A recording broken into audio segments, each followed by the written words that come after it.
Hello बच्चों, आज की क्लास में हम डिस्कस कर रहे हैं हमारी कक्षा 7 की मैथ्स की वर्कशीट 28 और तिथि है 31 दिसंबर 2020 और आज का हमारा टॉपिक डाटा हैंडलिंग यानी आंकड़ों का प्रबंधन।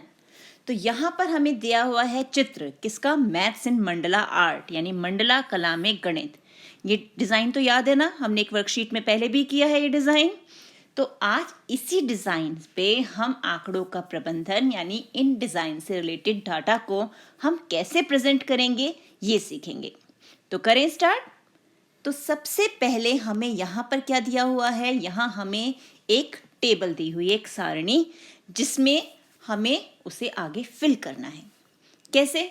सबसे पहले क्या लिखा है, write name of the shapes you observe, right the count of that shape in the art, right the counts in tally marks. यानी हमने आकृतियों के नाम लिखने हैं जो हमें यहाँ पर इसमें दिख रही है मंडला आर्ट में, और फिर कितनी आकृतियां हैं उनकी संख्या भी लिखनी है, और फिर उनके लिए हमें बनाने हैं मिलान चिन्ह। याद है मिलान चिन्ह, जिसमें हम लाइनें लगाते हैं और फिर बंडल को बांधते हैं। तो अब सबसे पहले हम देखते हैं हमें यहाँ पर शेप्स कौन कौन सी दिख रही हैं, यानी कौन कौन सी आकृतियां इस मंडला आर्ट में हैं। तो अब यहाँ पर हमें दिख रहा है स्क्वायर यानी वर्ग, ठीक है, और हमारे पास है रोम्बस यानी समचतुर्भुज। साथ ही है हमारे पास क्या, एक ट्रेपीजियम जिसे हम हिंदी में बोलते हैं समलंब चतुर्भुज, और हमें यहाँ पर ट्रायंगल यानी त्रिभुज भी दिख रहे हैं। अब हमने क्या करना है, हमें इनकी गिनती करनी है, यानी काउंट करने हैं कि इस आकृति में, इस शेप में कितनी ये आकृतियां और हैं। तो अब हम स्टार्ट करते हैं हमारे वर्ग से यानी स्क्वायर से। तो काउंट करें, 1 2 3 4 5 6 7 8 9 10 11 12। तो कितने वर्ग हो गए हमारे पास? हमारे पास हैं 12 वर्ग यानी 12 स्क्वायर्स। अब नेक्स्ट हम चेक करते हैं रोम्बस के लिए। रोम्बस यानी हमारा समचतुर्भुज। गिने ने भी तो 1 2 3 4 5 6 7 8 9 10 11 12। 12 तो यहाँ है और इसके अलावा हमें और भी दिख रहे हैं, तो उन्हें भी गिन लेते हैं। 12 के बाद 13 14 15 16 17 18 19 20 21 22 23 24। तो 24 यहाँ पर हो गए। अब हमने देखा ये भी हमारे समचतुर्भुज हैं, है ना। तो 24 के बाद अब यहाँ पे भी गिन लेते हैं, 25 26 27 28, गिनते रहो साथ साथ, 29, अब 30, शाबाश, नेक्स्ट 31 32 33 34 35 और ये हो गया 36, यानी 36 हमारे पास रोम्बस हैं, 36 समचतुर्भुज। अब समलंबी चतुर्भुज भी गिन लें।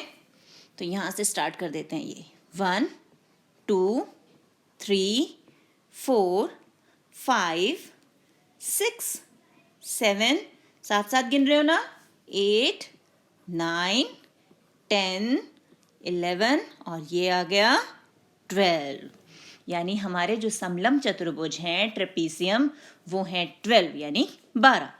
अब जो हमने ये गिने हैं ना, हमने क्या करना है, हमने इसे इस टेबल में भरना है। कैसे भरना है? जैसे हमें यहाँ एक एग्जाम्पल दिया हुआ है, यहाँ पे हमें ट्राइंगल दिया हुआ है कि ट्राइंगल 12 है और फिर उसके ये टैली मार्क्स बना दिए। अब हमने शेप कौन कौन सी ली है, हमने लिया स्क्वायर। तो स्क्वायर हमारे कितने हैं? स्क्वायर भी हमारे 12 हैं, तो उसकी भी टैली मार्क कर देते, 1 2 3 4, ये बंडल बन गया। 5 6 7 8 9, बंडल बांध दिया। 10 और 2 और लगा दिए, 12 हो गया। नेक्स्ट फिर है हमारे पास क्या, हमारा ट्रेपीजियम। तो ट्रेपीजियम देख लेते हैं, ट्रेपीजियम भी हमारे कितने आए, 12, यानी सेम यही टैली मार्क हमारे यहाँ पर बनेंगे। और सबसे ज़्यादा हमारे कौन से थे, वो है हमारे रोम्बस। तो रोम्बस को लिखें। रोम्बस है हमारे कितने? 36। तो अब इसके लिए हमें क्या करना होगा? 5 के बंडल बनाते हैं। 1 2 3 4 और ये 5 हो गए। 1 2 3 4 ये 1 2 3 4 बांध दिया। 1 2 3 4 इसे बांध दिया। तो अब 5 5 5 5 20 हो गए।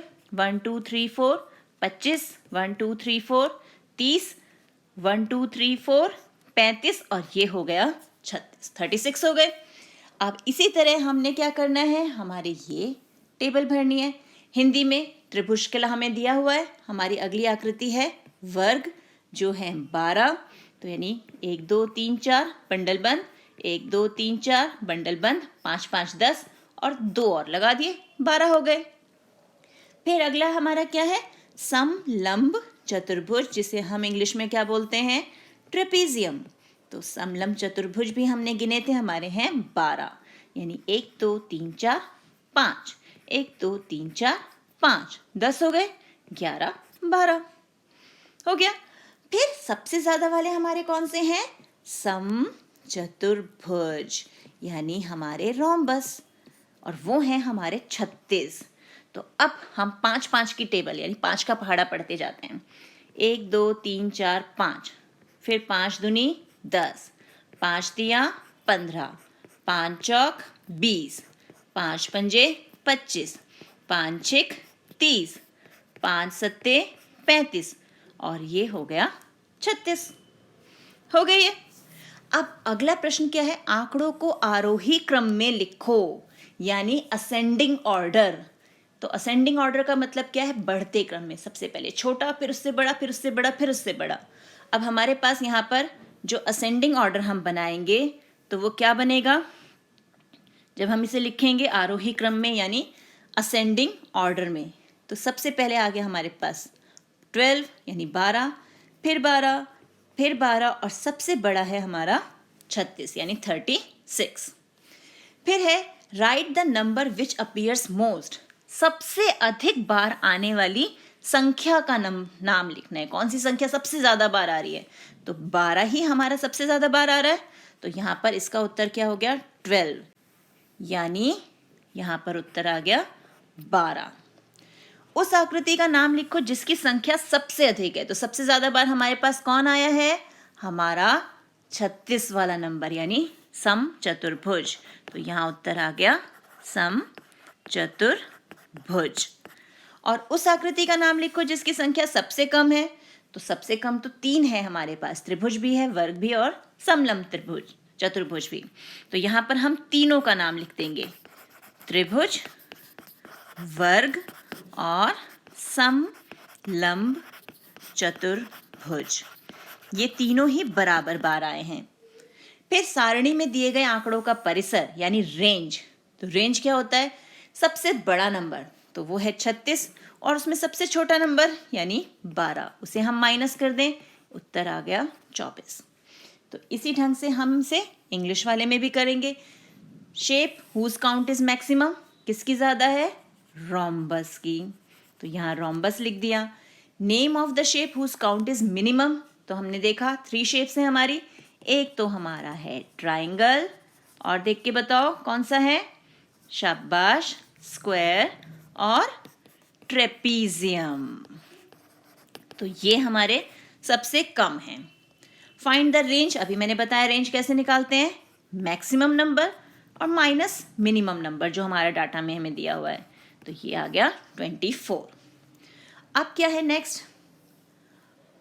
How would you find the average of your online classes in hours for the whole week, यानी आप पढ़ाई में व्यतीत किए गए ऑनलाइन समय का पूरे सप्ताह का औसत किस प्रकार ज्ञात करोगे? तो सबसे पहले हमें देखना है हमारा जो पूरे वीक में क्लासेस कितने दिन होती है। तो काउंट करें ज़रा। हमारा होता है Monday, Tuesday, Wednesday, Thursday, Friday और सैटरडे। संडे को तो नहीं होती ना क्लास। तो अब हम मंडे को जितने घंटे यानी जितने आवर्स पढ़ रहे हैं, ट्यूसडे को जितना पढ़ रहे हैं, वेडनेसडे को, या जितने सारे हैं हमारे, उन सब का हम टोटल करेंगे और इन्हें ऐड कर देंगे। तो हमने इन सबको जोड़ दिया, मंडे को जितने घंटे पढ़े, ट्यूसडे को जितने घंटे पढ़े, सबको जोड़ के हमें निकालना है औसत यानी एवरेज। तो कितने दिन हमने पढ़ाई की? 6 दिन। तो 6 से हम इसे डिवाइड कर देंगे तो हमें एवरेज मिल जाएगा यानी औसत मिल जाएगा। और वो भी हमें किस में मिलेगा? घंटों में यानी आवर्स में। अब नेक्स्ट क्या है? निम्नलिखित संख्याओं का माध्य, माध्यक और बहुलक ज्ञात कीजिए।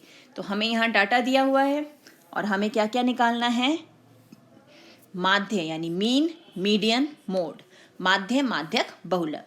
तो जब भी हम ये क्वेश्चंस करते हैं, हम क्या करते हैं? सबसे पहले हमारे जो भी डाटा यानी आंकड़े दिए गए हैं उन्हें बढ़ते क्रम में, असेंडिंग ऑर्डर में लगाते हैं। तो सबसे पहले अरेंज कर लेते हैं। तो 2, 2, 3, 3 और फिर उसके बाद क्या दिख रहा है हमें? 5 है, 6 है, 7 है, 8 और 9। तो ये हमने बढ़ते क्रम में लगा लिया, छोटे से बड़े की ओर।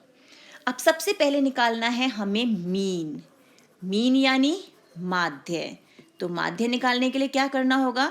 इन सब को हम जोड़ेंगे यानी 2 + 2 + 3 + 3 + 5 + 6 + 7 + 8 + 9। सारे आंकड़े जोड़ लिए और कितने हैं? ये हैं 9। टोटल 9 है तो 9 से हम इसे भाग कर देंगे यानी डिवाइड कर देंगे। तो इनका टोटल यानी योग आया 45 और उसे भाग करना है हमें 9 से। तो उत्तर क्या आ गया? 5। ये मिल गया हमें मीन। अब हमें चाहिए मीडियन यानी माध्यक। तो माध्यक क्या होता है? जो बिल्कुल मध्य का अंक होता है यानी मिड में, मीडियन मिड में। तो मिड में हमारा कौन सा नंबर है? वो भी 5 है। यानी हमारा जो मीडियन, मीडियन यानी हमारा माध्यक, माध्यक भी क्या आ गया? माध्यक भी हमारा है 5। अब बारी आई मोड। मोड यानी बहुलक। वो तो सबसे ज्यादा इजी है। जल्दी से देखो इसमें कौन सा नंबर सबसे ज्यादा बार आ रहा है। तो हम ध्यान से देखें तो 2 भी 2 बार आ रहा है और 3 भी 2 बार आ रहा है। यानी यहाँ पर कितने बहुलक मिल गए हमें?